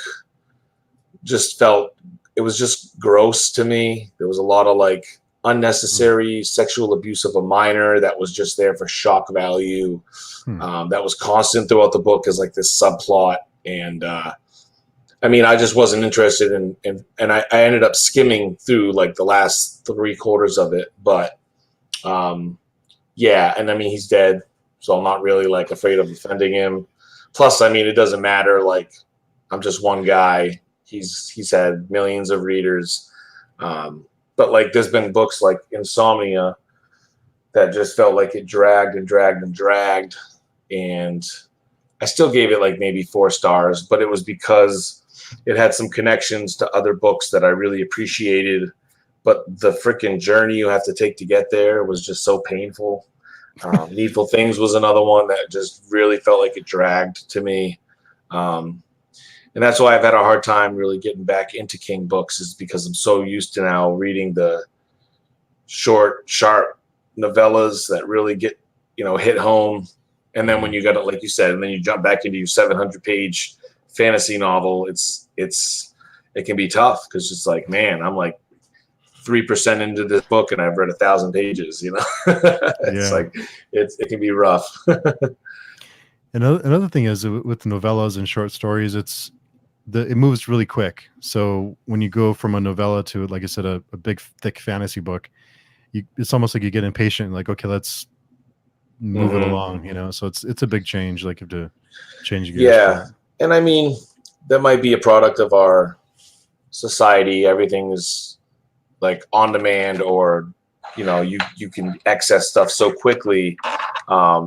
Whereas, you know, back in the day, before internet was around and stuff, you may have been a little more patient to sit there and read about the main characters' college, you know, their history of like going to college and buying their first car. And like I started Tommyknock's the other day, and there was like almost a whole page on the dog and where the dog was given to her by this person, and it was old, and now it's like, you know, and it's like, I understand it's story building, world building, but now I'm just so like, I'm almost so impatient, and I'm like, okay, like, you know, you see it for what it's worth. It's a lot of fluff. And as amazing as King's books are, I still love them. And once you finish them, you appreciate them for like the piece of art that it is. But sometimes, like I said, that journey is just so like, you know, it just drags. And I mean, it may just be, like I said, just a product of the times that we're in. Everything's quick, fast. Thanks for coming, Jeff, man. Hey, appreciate Jeff. it. Have a good evening. Yeah. Do you think that is a part of, because everything now is just, I want it now. I want it now. Is that part of it? You think that people are less patient? I mean, it may be, it may not. I mean, it may just be, it's, you know, it may just be, because for me, I mean, I get distracted very easily. Like if I'm sitting there reading my paperback, 10 minutes doesn't go by without me like looking over and flipping up my phone and checking something, you know what I mean? And so it can be very, like, I get jealous of people that are like, I mean, some people like, I mean, Christina, I've seen her read like 10 books in a week. And I'm like, damn, like I'm sitting here friggin', I think I just finished like 5 or 6 books last month. Some of them were shorter. And I actually like, read my first manga, which was Chainsaw Man, which I really enjoyed. That was just volume 1, which was really fun. My buddy Rich Gerlach recommended that. And so, Yeah, I mean, I think it's a little bit a product of our times. I mean, there's still a lot of long books coming out that, Oh you yeah. know, I've really enjoyed. I think it all depends on the story. Like some people like to add a lot of fluff. Like I'm sure that's the same thing with like fantasy. A lot of fluff, a lot of like world building that it is necessary. And I think once you get through the journey and finish the book, you appreciate it a lot more because you had that experience. But sometimes it can drag. And yeah, I mean, I guess it all depends on the book. I guess if it's done well, I mean, you can handle it. But um, for my own work and my own writing, I like to get to the point. I don't try to add a lot of fluff. If it doesn't make the story, if it doesn't add to the story or make it any more enjoyable or like build up a character, I don't usually include it. I've actually, when I wrote Severed, there was like, I don't know, 600 or 700 words in the middle of one of the chapters that my wife said really dragged. And when I reread it, it was like exposition. It was just character building. And so I just ended up cutting it out and leave it to the reader to really come up with their own. But yeah, so I try to keep things pretty fast paced, and that may change. I mean, I am planning on writing my first full length novel when I'm done with these two projects I'm working on right now, which I'm really excited for that. That'll be a horror Western. Oh, cool. Yeah. And I'm really excited about that project. So I'm going to really try my best to take my time with it and do some world building and stuff. So that may be my first fluff piece. There may be a lot of fluff in there. Who knows? It's funny because you mentioned big long books and a series. This week the World of Time trailer was, I guess, released, and everyone was Wheel of Time. Yeah, Wheel of Time. Wheel of Time. Yeah, Wheel of Yeah, I Time, think and that's what it's called. everyone's like, you know, it was like, okay, it's every other fantasy thing I've ever seen before, but all right. I mean, if you're into it, that's cool. I mean, you know, not trying to knock it. Just looked in the books, and in the books, I think there's like 14 of them or something. I was like, yeah, I'm all right. Yeah. And they're long too. I mean, the first book is like Yeah, thick. they're big. It's a thick boy. I've seen them at like Goodwill a lot and thrift stores and stuff. And I actually bought the first book years and years ago, and I think I read like the first few pages. And this was back when I had like really bad, before I got medicated for like ADHD and anxiety and stuff like that. I tried picking up that book, and I ended up putting it back down and started reading the Redwall series, which is like middle grade, maybe even closer to YA fantasy with like animals. Like it takes place in like this animal kingdom where they're all like, there's like different kingdoms and stuff, and they're awesome books, really good. I consider them like Game of Thrones, but with like for YA, because like his descriptions with like food, and I actually want to get back into them. Brian Jakes, he wrote a bunch of them, but they're very enjoyable. So I ended up putting down Wheel of Time, which was like, and picked up Redwall, which is the first book, and it pulled me right in. So I was like, okay, this might be a little more within my attention span at the moment. But I know they're pretty well loved. I think they're kind of like mixed reviews on those two. Like some people love them, some people don't. So Yeah. So we'll see. It's a tough one. I'm so excited to read. I thought you've read it, Ashley. I thought you'd read it. Oh, thanks, Ashley. Yeah. It's a very quick book. A lot of people can bust it out in a couple hours. Yeah, it was fun to write. And I'm really surprised by how well received it's been. I wasn't expecting that. So yeah, I hope you enjoy it. Oh, no, not yet. Oh, yeah. I could have sworn she had read it. What are you waiting for, Ashley? It's on Kindle Unlimited, right? Yep, Kindle Unlimited. There's an audiobook in the process being made right now. Yeah, in paperback. So, yeah. And how is Kindle Unlimited for you for the books you self-published? Is it pretty good for someone who's interested in self-publishing? I think so. I think you do make, a couple bucks here and there. the good thing with even like during months where like last month was a really slow month, I ended up selling, I think it was like 20 books total, which surprised me because it was like stretches of periods, like weeks where there was no sales.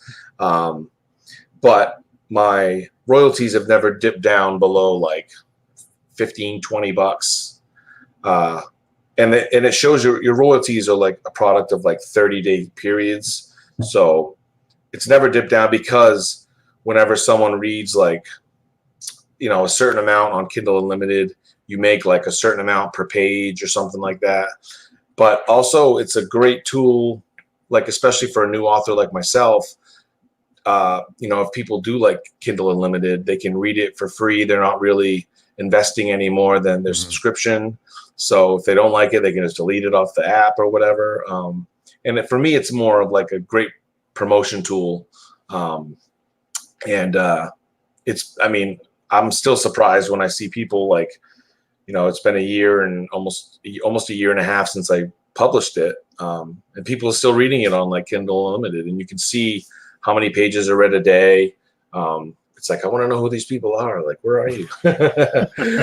So, but I mean, it's about, I think I've hit, I don't know, 200 something reviews on Goodreads, which is just blows my mind. Like, you don't usually expect those. So 262 ratings on Scratches and 80 for Severed right now, which is like, those are amazing numbers for like a self-published first-time author. I never expected that type of reception. And so, yeah, I mean, you know, a lot of that has to do with, like I said, just like the community, people sharing it, people talking about it, people like you willing to do interviews, things like that. Like, it's just been a huge help. And like people like Ashley, who she hasn't read it yet, but she's going to read it soon. That's another reader. Maybe she likes it and she'll read, you know, my future works going forward. So every single person counts, you know what I mean? Every single sale counts.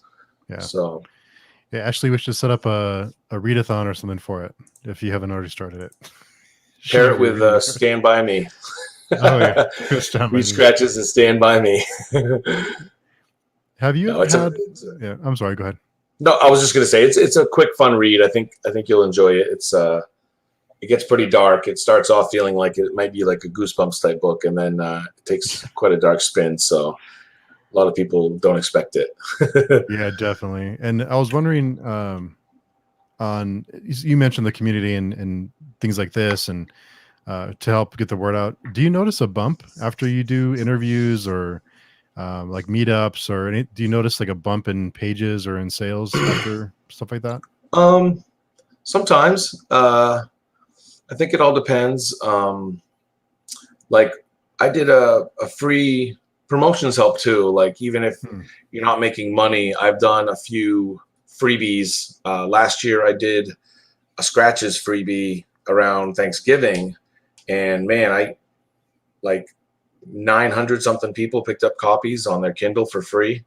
And that was a product of like, you know, people sharing, you know, a lot of people will share it on their page, and say someone has like 5,000 followers, you know, those are all different eyes that'll see this free book, and who doesn't love free stuff? But I think like overall, like with the few promotions I've done with Scratches, I gave away like 1,500 Kindle copies. And then I just did Severed a couple of weeks ago, and I think that pulled in like 150 copies or something like that. And even if I didn't make a penny off any of those books, those are potential readers in the future.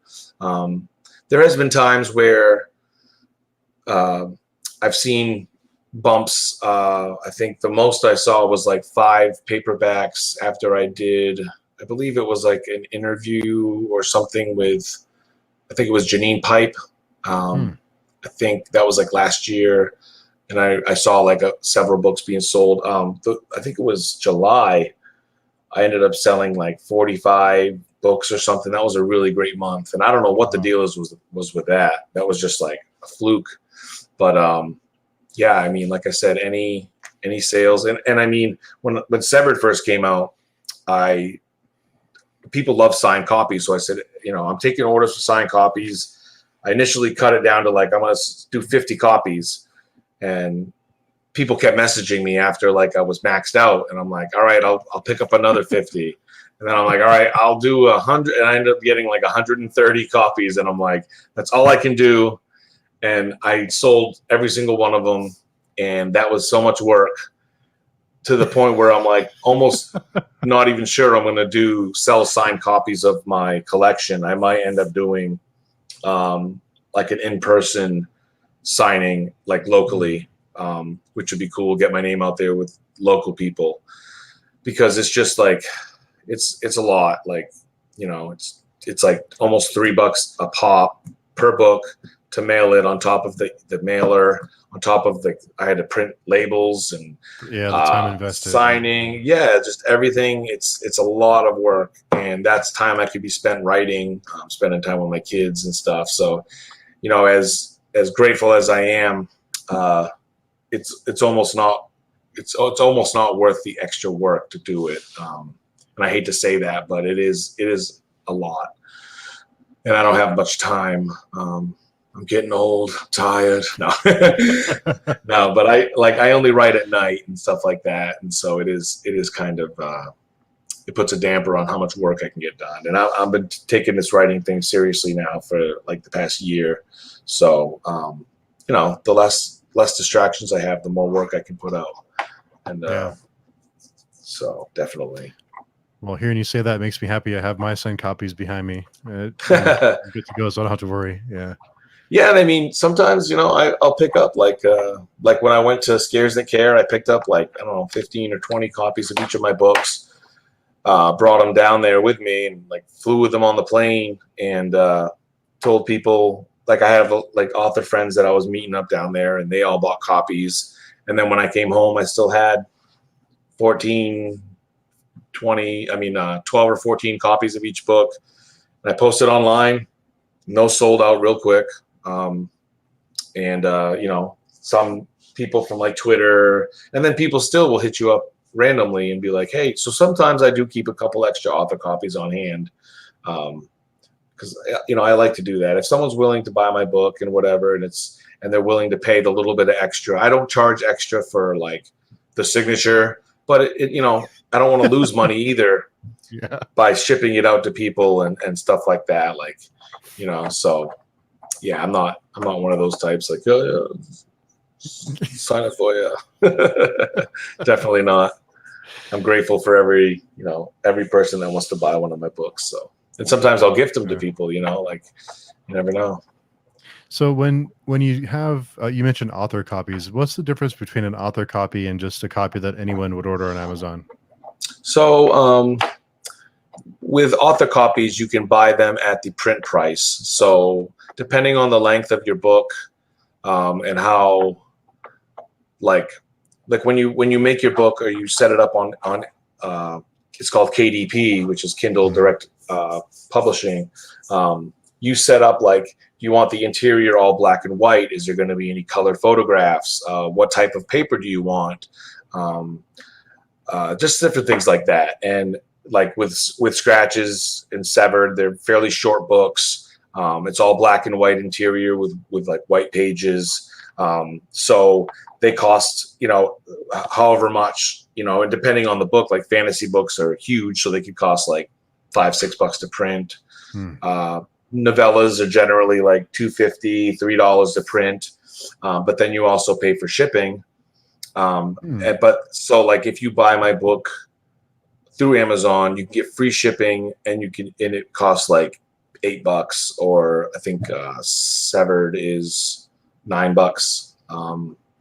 And because it's a little longer, and it's the prequel, and so and so authors have that opportunity to buy them cheaper, and then they could, if I wanted to do like a book signing, I could buy those books as author copies and then sell them for like the print price. So you're making a little bit of money, but you're not losing out to, but the thing is too, like if you buy like 30 books, those 30 books are going to cost you a certain amount of money to ship to you, anywhere between 20 to $25 or something. And even if you wanted to, like with Amazon, it's really weird, but if you wanted to buy one author copy, no matter what, they'll always charge you a minimum of $14, Really? which is weird because so you're almost better off buying like cover price, an $8 book. If say you like someone in your family wanted you to, buy the book and you'd be better off spending $8 on the book and getting it with free shipping.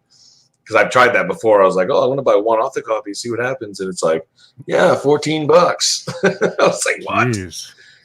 Yeah, so it's kind of weird, but it's not too bad. But you got to consider that, and especially if you're not, you're barely making enough money to get by as it is selling your books. You want to make sure you're not in the negative off the jump. So that's something to consider. So I mean, on top of editing and finding a cover artist and marketing, you also have to be like a savvy businessman, and so you definitely have to wear a lot of different hats. So that's another positive thing about having a publisher is they can figure out a lot of the numbers games and stuff.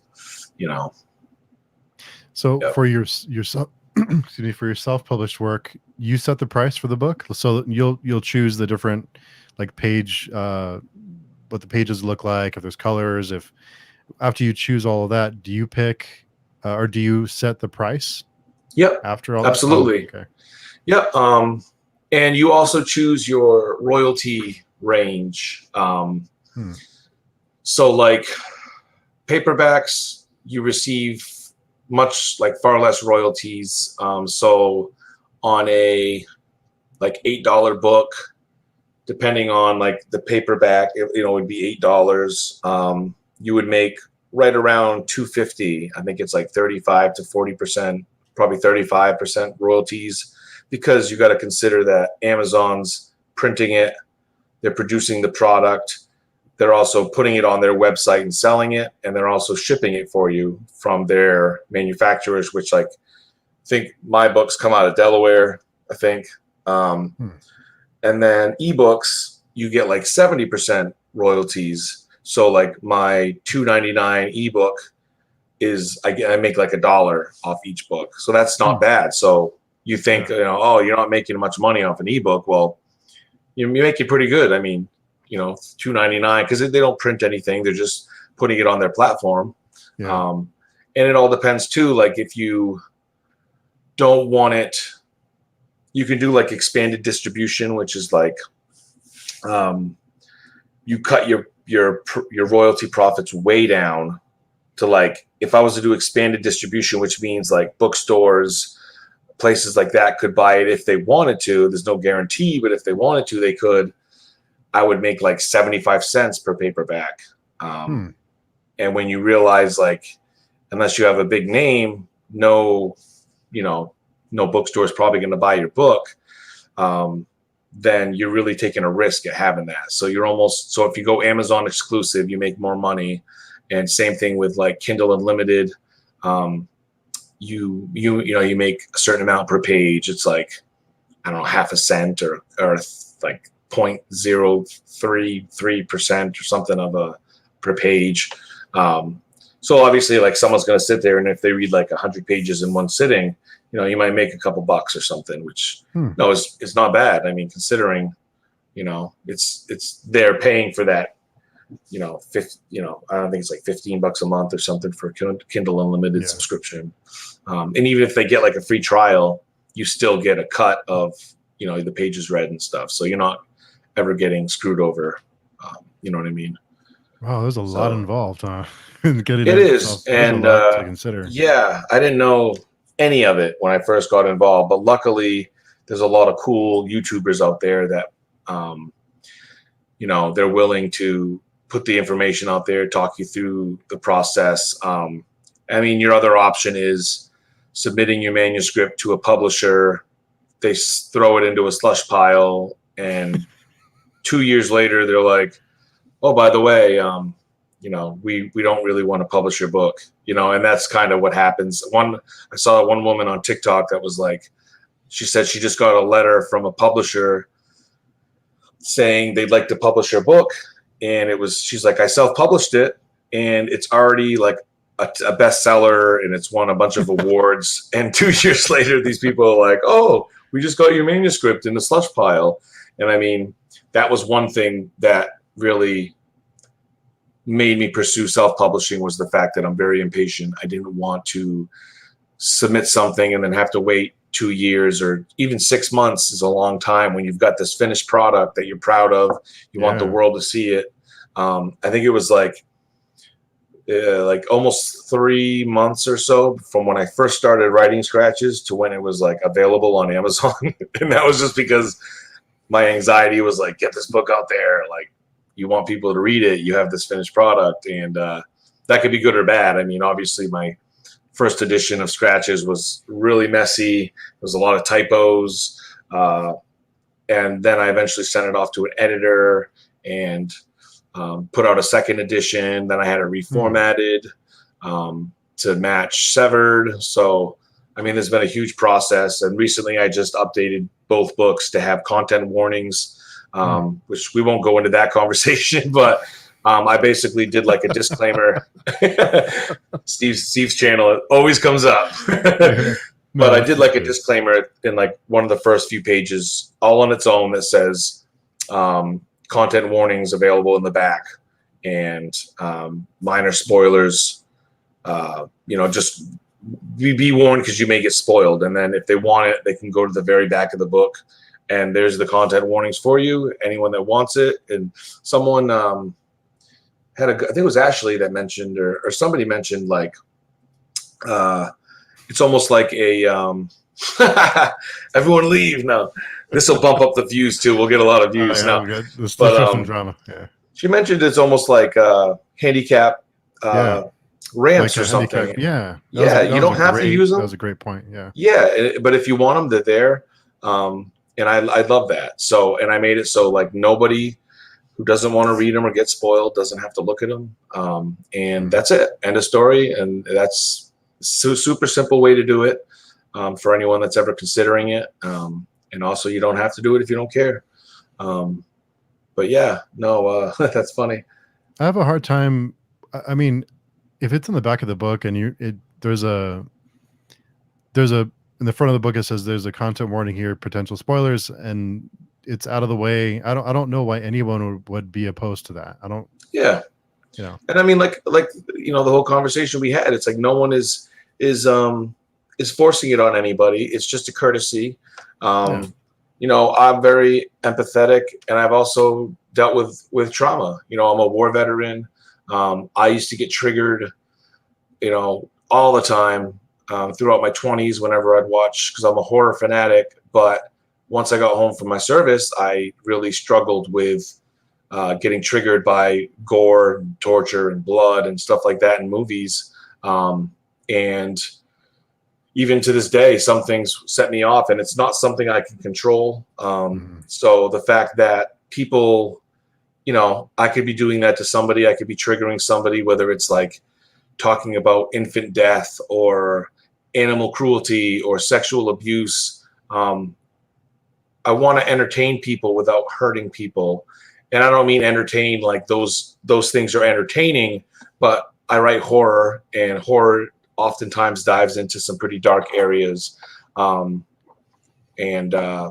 that's just my way of saying, like, look, if you want this stuff, if you want to be, read this stuff that's real dark, and it also covers my ass, and I can say, I can write whatever I want, and I can write the dark stuff and really go there. And it's in the book, and you're warned about it. So, then it's up to the reader to kind of take responsibility for themselves. If they're really worried about it, they could just take a peek, and there's nothing too spoilery in the back. But it does kind of give you an idea of what you might come up against. And I mean, that's just a courtesy. I love anyone willing to read my books. I don't want to hurt anybody. I'm not this, heartless, tough guy or whatever. And I know people deal with trauma in different ways, and everyone's triggered by different things. So, that's all there is to it. That's my whole take on it. And I've evolved on this too. I used to be dead set against them, and I was like, oh, I don't believe in that. I write horror. I want to do what I want, but the conversation has changed. I've evolved on it, and I kind of did some soul searching on my own and realized, like, yeah, I mean, I get triggered by stuff too, and I've actually been physically injured by. I passed out at a movie one time, and I tore my ACL in my knee because I like literally just went unconscious, and the fact that doing that to somebody, or even just, you know, making them hurt because they're reminded of like something that happened to them in their life, just really, I don't want to do that. You know what I mean? Yeah. I just want to write books and have people enjoy, you know. Yeah. So with the warning in the back, does it give chapters, or do you give page numbers? Is it just like a blanket? It's just and you know, that's what's tricky about it, because you never know what is going to be triggering to somebody. But what I do is I do like a general risk assessment. I think about the things that happen in my book.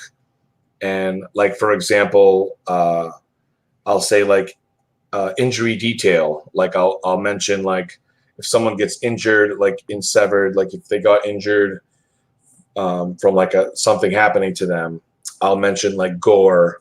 I'll mention physical abuse of a child, or just, you know, random overall.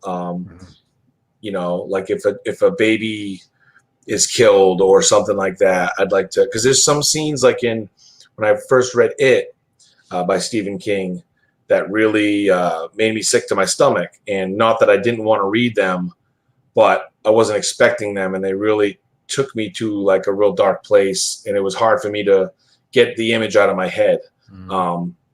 One, that's the, you know, sign of a great writer, but also it can be very traumatizing to like somebody who's like, you know, seen their dog get hit by a car or lost their child, or, you know what I mean? And those things, it's not fun anymore when you're hurting somebody, you know what I mean? When someone's like really getting traumatized and taken to a dark place. So yeah, no, I don't. And I do warn you, like you may be spoiled by these, you know, content warnings, but I don't go into, you know, specific detail. You know, and hopefully that's adequate. I mean, I do my best, you know. Yeah. Ashley mentions definitely that fight or flight. It's a bitch. A lot of therapy has a recurring thing about not avoiding the problems, but slowly working through them at your own pace.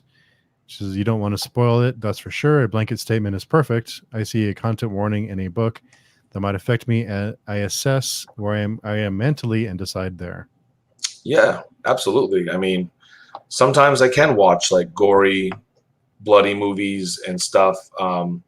Like the scene, like I mentioned, I actually passed out during a movie. It was a scene that was very realistic. I wasn't expecting it. It wasn't one of those CGI heavy scenes. It was from the movie It Chapter 2. And it was a very realistic scene. And I've watched it many times since then. But because it caught me off guard and I wasn't expecting it, it really triggered a panic attack. And so that can happen to somebody without realizing it. And maybe they're in a really dark place. They shouldn't dive into this book, but maybe another day they're feeling really good. They're having a good mental health day. Maybe that's a better time for them to try this book out. And maybe they'll just want to return it after they read the warnings. It's totally up to the reader. And that's where, you know, the reader has to know themselves. They have to take some responsibility for themselves. And that's why I feel like they can't hurt to have them in a book. You know, we're all human. We're not looking to hurt people, or so. I think you make a really good point about it, about the warnings, that you feel like you can do what you can tell the story you want to tell without having it in the back of your mind. So that allows you to write the story you want to write without having that in the back of your mind the whole time. Yeah. And I like going there. I like going to those darker places, and it's you know, it makes me feel less. It's almost like it's like insurance. It's like, you know, and I'm not saying like people hold back because they're worried like they're going too far, but it's almost like, hey, I warned the people about it. Now I can go as dark as I want, and I can go there. It's almost like, you know, a get out of jail free card in a way. You know, even though I've never really cut myself short because I was worried, like, you know, I just write what I want to write anyway. But knowing now that I have that, you know, covered, or you know what I mean? It's almost like that insurance, you know, policy. Now, you know, even more so, I'm like, yeah, I can definitely, you know, now feel comfortable writing what I want to write and not worry.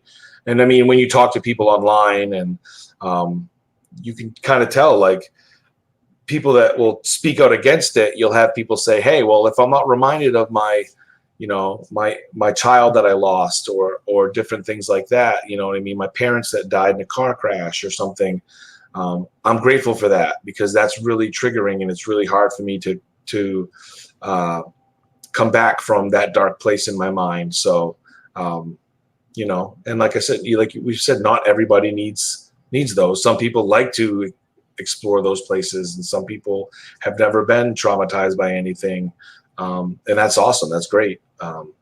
But you know, that's not really the norm a lot of times. And a lot of people read horror because it's almost therapeutic to them. Some people write horror because it's therapeutic.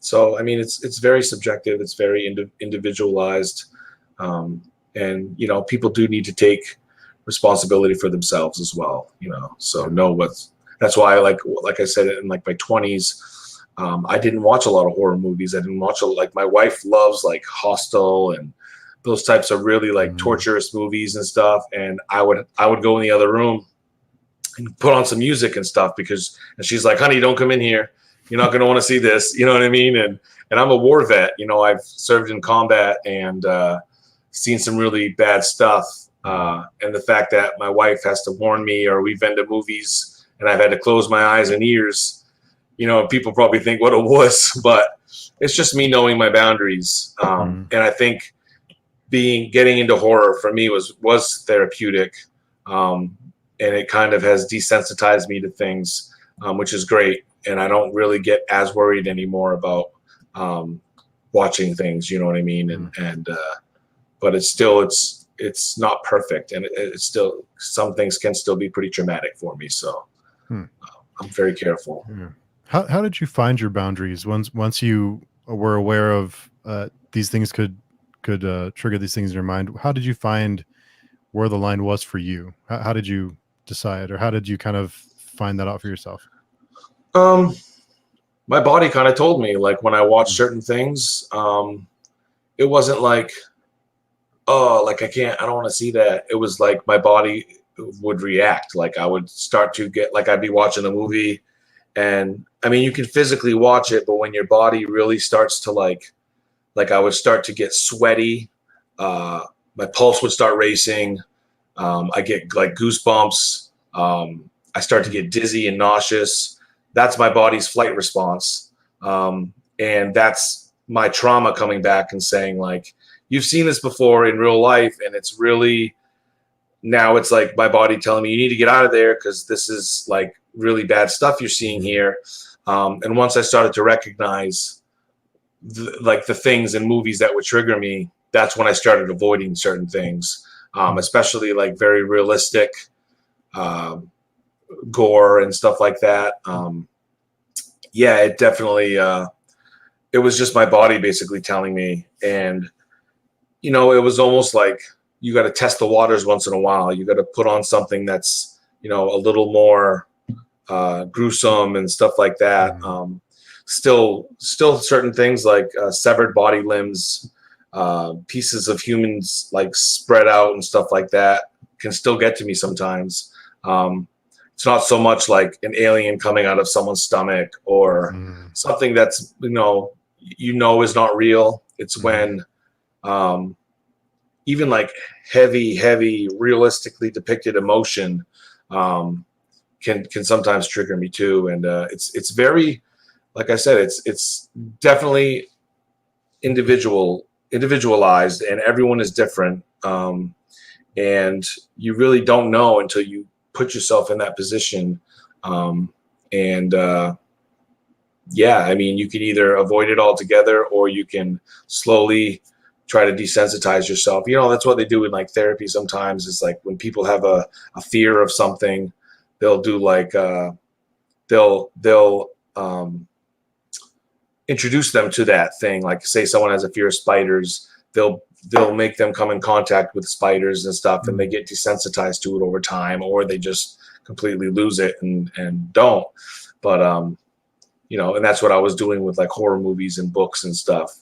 I read Offspring by Jack Ketchum one time, and the first scene in that book is very intense. It's like a woman being chased through the brush, and she's getting nicks and cuts and little things here and there, and these people are chasing her. And I remember the first time I read it, I had to put it down because my body was reacting, and I was like, you know, almost having like a panic attack as I'm like sitting in like the Toyota dealership waiting for my brakes to get repaired.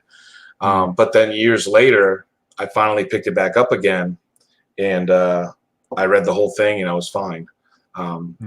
So like I think Ashley said, sometimes you have to be in the right state of mind before you're able to like really jump into something like that.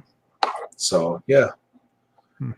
Lit Noir says it can be very cathartic. We all heal and process in our own ways.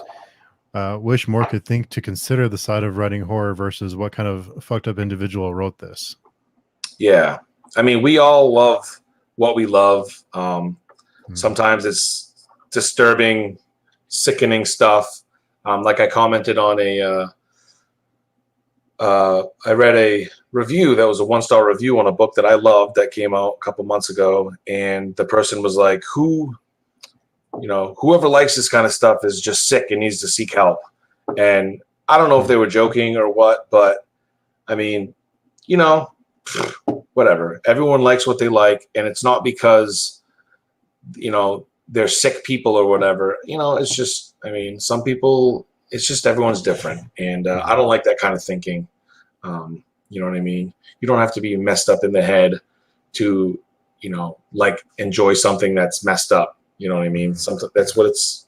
I don't know. Yeah, Ashley has a question for you. Have you ever thought about getting a service dog? And she calls, I've had mine for a year and it's been a game changer. Not a service dog necessarily, but we've always had a dog. My dog I had when I was a senior in high school, I rescued a dog from my cousin's neighbor, and he became like my absolute best friend. And he was always there for me, especially when I got home from the service.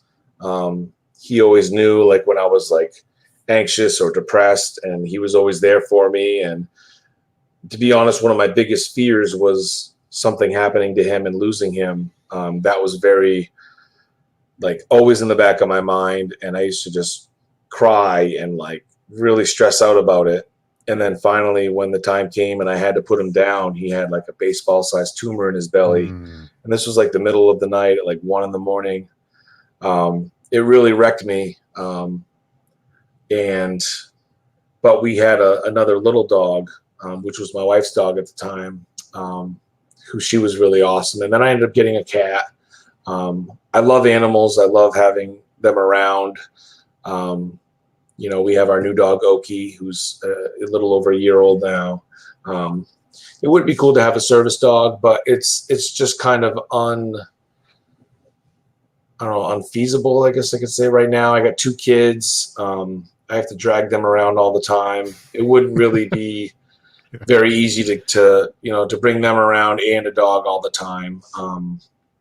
And, you know, I'm kind of a homebody anyway. So, you know, I'm home with my dog and my cat and my kids and my wife. So, I mean, service dogs are awesome. I know they even have programs for veterans that they can get, you know, a service dog that's all trained and stuff if they just get a hold of this company. No cost to them whatsoever. So, yeah, but no, I'm constantly cuddling with my dog and my cat, and like, they're awesome. I'm really grateful to have them. So, yeah. Yeah. Ashley said it's like having another child for sure. It is. Yep. And, my kids are at that age right now where I mean, I love them, but they're just, they can be difficult. Like my youngest son, he's usually the more mellow one, but something about going to Target, second we walk through the door, he wants to just sprint down the aisles and no rhyme or reason. And I'm running, chasing him in my Crocs. And I'm like telling my other son, stay put, It's just like, I couldn't imagine holding my service dog at the same time. Like, come on, boy, go get him. Tackle him. So, yeah. I'm not sure why Crocs get such a bad name. I think you had posted a picture of your Crocs, and I love I love my Crocs, and hell yeah, people always kind of talk shit about them, but I think they're great. I think they're really comfortable. So yeah, I think they're making a comeback. Yeah, I mean, I've seen a lot of kids are wearing them these days. I don't know. It's one of those things like it becomes mocked so much it actually becomes trendy and I'm older. I mean, I'm not older, but I'm almost 40 now, and I don't care. I like to be comfortable. I mean, whatever I want to wear, I'm going to wear. Like the other day, my wife and kids, we were going out into town. I threw on my Crocs, and she's like, "No, those are for friggin' wearing around the house and camping." And I'm like, "Hell no! You opened up a can of worms with this one because I love them and they're comfortable and they're so easy." So. At least I'm not wearing sandals and socks like I used to do all the time. Could be worse, right? Yeah, exactly. Well, sure. Well, it's almost been 2 hours. So keep us posted on Hunger for Death when the release date is, so we can do something Absolutely. special for it, and we'll do a readathon or something cool for it, and kick it off the right way. But I want to thank you for coming on. It's always a pleasure to talk to you, and I think it's really great that you're so open about your experiences and how it affects you. And I think it would encourage other people to feel like they can reach out for help, and it's not nothing's wrong with them. It's just something that they can find help for. So I think it's really great that you're so open and honest about your experiences.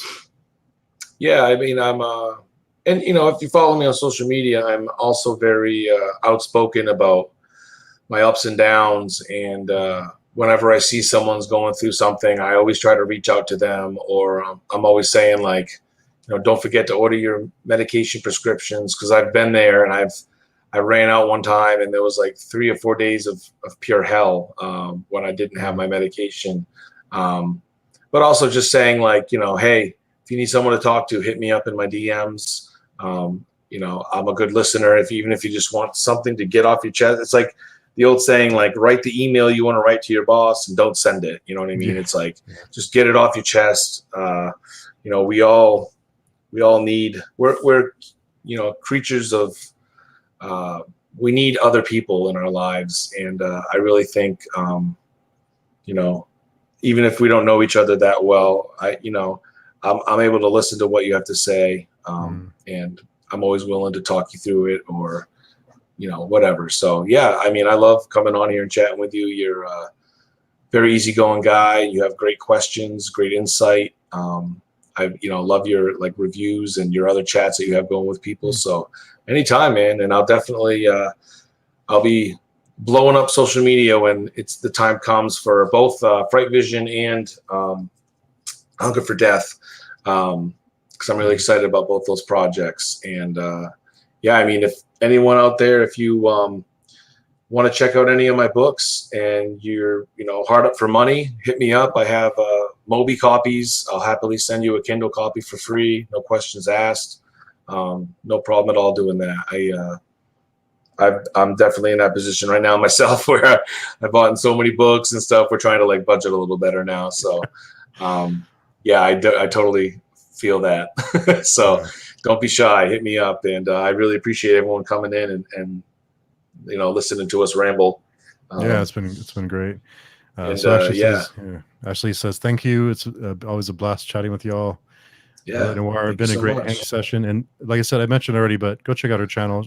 Really great long form videos that really deep dives, and you could tell she really spends a lot of time and effort into those videos. So absolutely, I'll be subscribing. I definitely I love that kind of stuff. I watch a lot of Ryan Hollinger and people like that really go out of their way to analyze movies or books or anything like that. I love listening to people.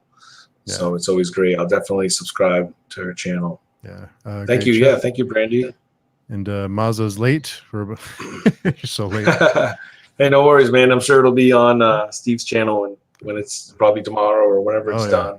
It'll be there, and I'll have the audio up here soon. Steve, are you guys having a bookshelf lighting competition? I think Joshua has me beat on that one. Yeah, I got the dualies going here. They actually showed up at my house for free, and I don't know who sent them. Yeah, you got them in a package. Yeah, so I'm like, hell yeah, I'm going to decorate.